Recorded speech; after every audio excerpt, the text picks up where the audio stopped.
Hello again. In the previous video, we have learned input-output instructions.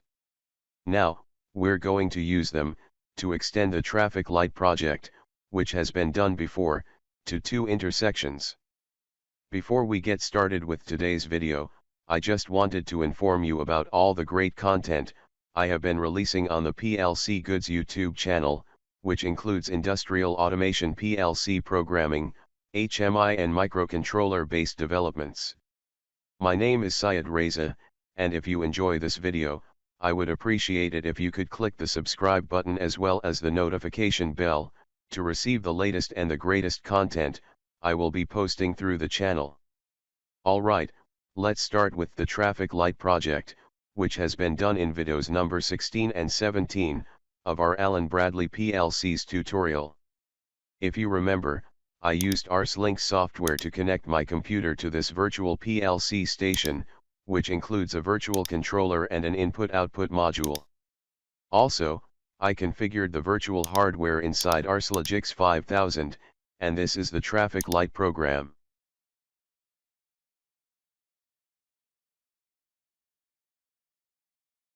Then, we added another routine, to create and use some tags, which were connected to this HMI screen. This screen was designed inside FactoryTalk View software, to display behavior of the written traffic light program. Cars are moving from west or south, to east or north, and each traffic light has 4 states which are repeated after each 40 seconds.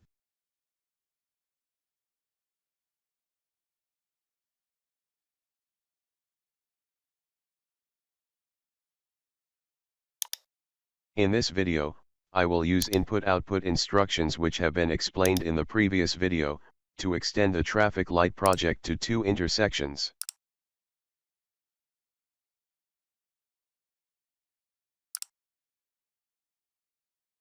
Naturally, there is a delay time, for example 5 minutes, for a car at the speed limit, to move from the first intersection to the second one.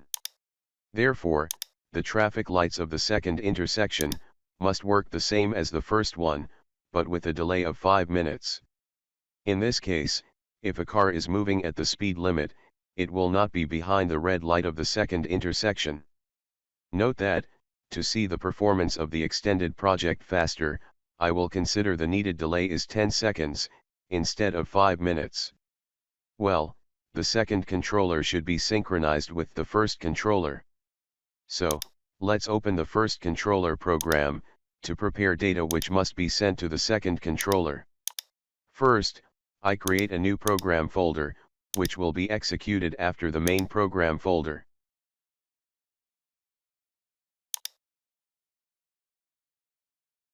By default, a program tags table is created for each program folder. Now, I need a new routine, as the main routine, where a program can be written.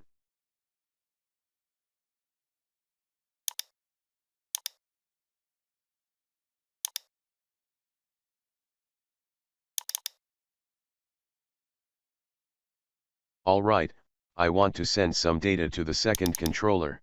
So, I create a tag inside the controller tags table. I want to send 3 integer number, so, I create an array which can store 5 parameters. 2 parameters will be reserved for future. I will use the first one to store my controller state. The second one to store the delay time. As I mentioned before, it will be 10 seconds. And the third one will be used to send the current time of the first controller, to the second controller. First, let's see how a PLC program can detect its controller state automatically. Like me, select Input-Output Instructions, and insert a GSV instruction, Get System Value. Let me use the Help window.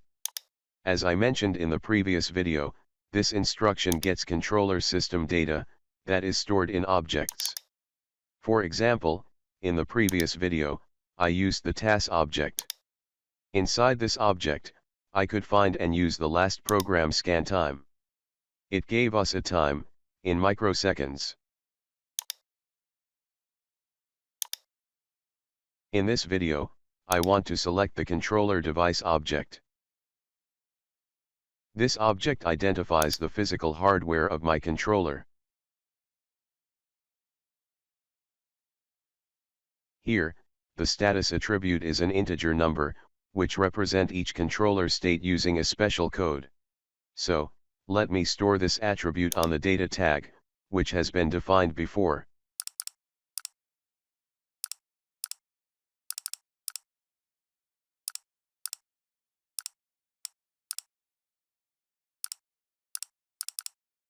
Well, in the second rung, I am going to use a move instruction to save 10 seconds on the defined tag. Remember, timer time is in milliseconds, and as you know, 10,000 milliseconds is equal to 10 seconds.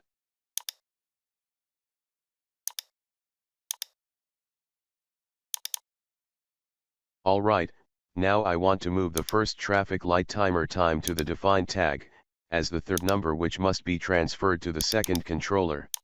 But as you see, from the current program folder, I don't access to the timer tag, which was defined in the main program tags table. So, I must do it inside the main program folder.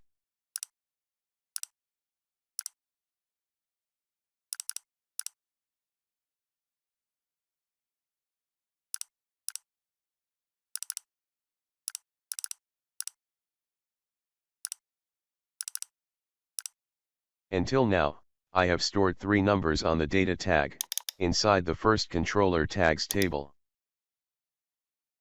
I will use the data tag, in the second controller program.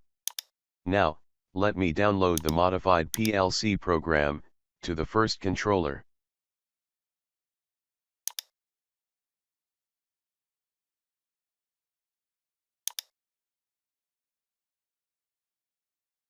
Now, I right-click on RSLogix 5000 icon on my Windows taskbar, and click here, to write the second controller program. Let me create a new project in RSLogix 5000 software, because I will need another virtual controller, for the second intersection.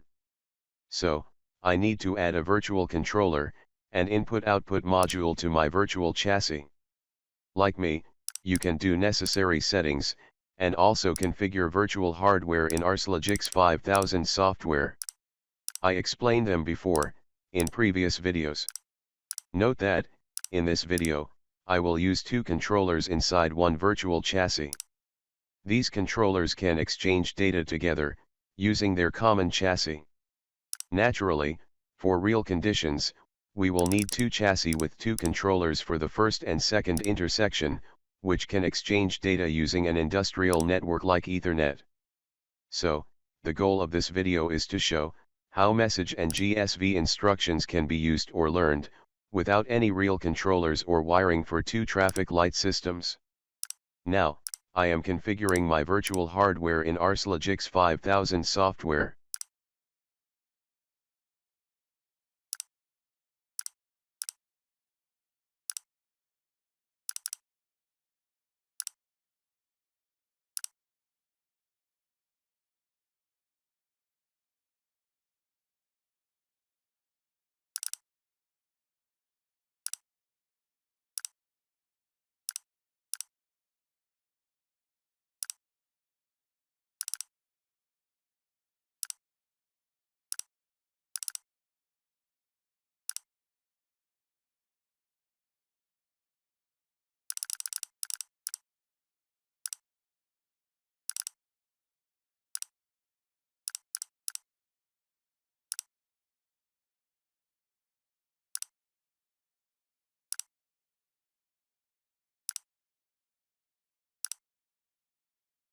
Alright, after the hardware configuration of the second controller, let's write its program. First, let me insert a message instruction.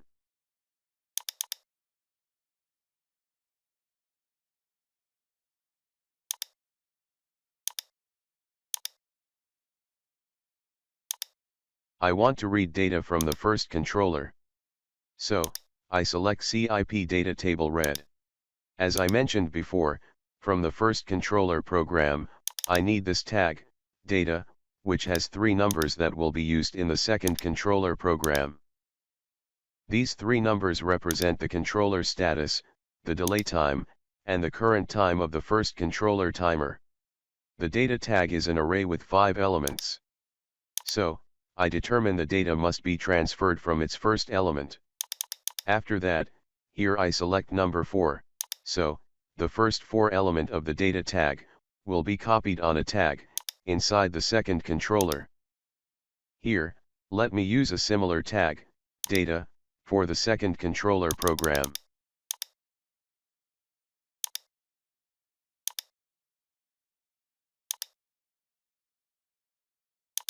As you know, here I must select the first controller. In the second controller, I divide its program into 2 parts. So, I create 2 subroutines. The first one with this name, normal conditions. It will be executed when 2 controllers are connected together without any problem. The second subroutine with fault conditions name will be executed when the first controller is not in run mode. In this state, the second controller must turn on its traffic lights independently. Well, let's open the help window again, and look at the status attribute.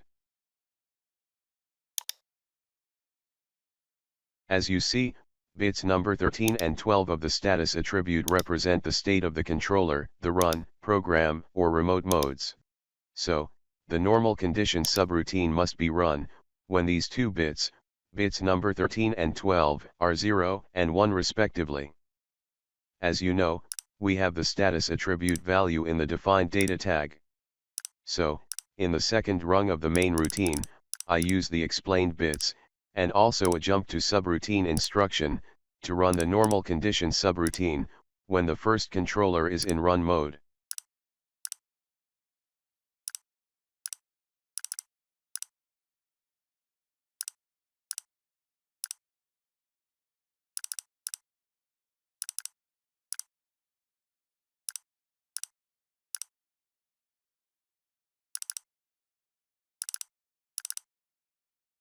Similarly, in the third rung, the second controller must execute the fault condition subroutine, if the first controller is not in run mode. It means bit number 13 is not 0, or, bit number 12 is not 1.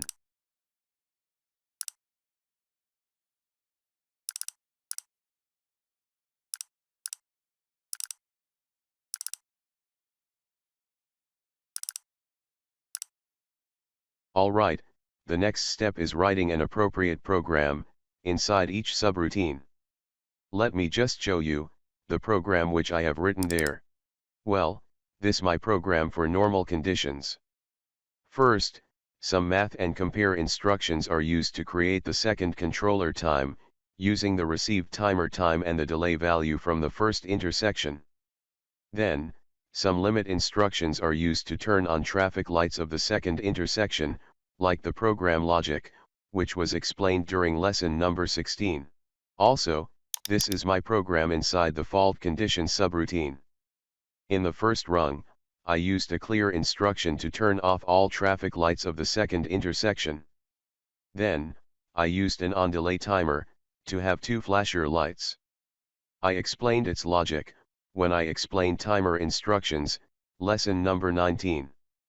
In this and the previous subroutine, you may want to write and test another program. Now, let's back to the main routine. Actually, I tested this program. It had 2 problems. First, the message instruction must be activated in each scan cycle, to receive data from the first controller. So, I use its enable bit. Note that this instruction works asynchronously. Then, I must use bit numbers 14 and 13, instead of bit number 13 and 12 of the first controller status attribute.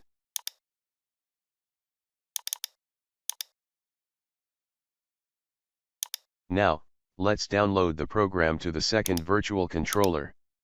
These warnings are appeared because inside the program, 2 digital output are used at 2 places. Let me continue.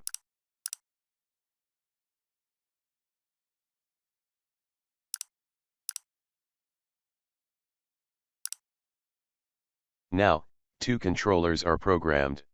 To test and see its result, I need a little modification on the designed HMI screen. Traffic lights of the first intersection are connected to the first controller. Similarly, for these traffic lights, I need to create a new connection to the second controller. I explained its necessary settings in lesson number 17.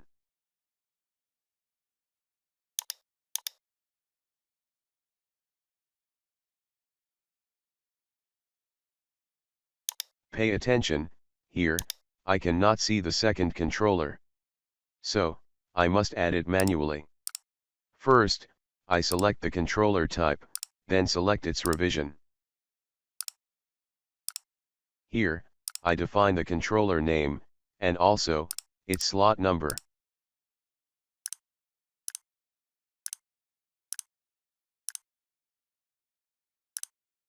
Now, I must connect each traffic lights of the second intersection to its tag inside the second controller program.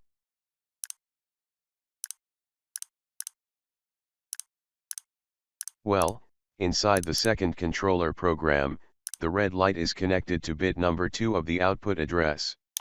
Similarly, I connect other traffic lights of the second intersection to an appropriate tag in the second controller program. Also, let me insert a numeric display to show first controller timer. Here, I select the accumulated word of the used timer in the first controller. The time is in milliseconds. So, I divide that to 1000.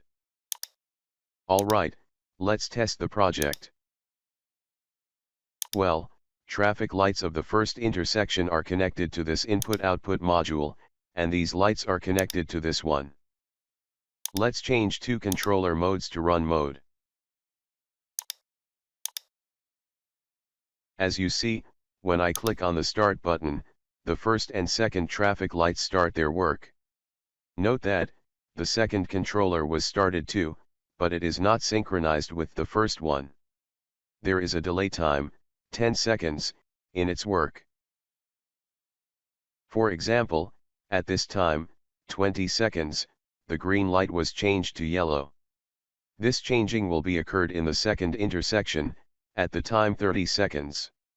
So, a car which is traveling at the speed limit, won't be behind the red light of the second intersection.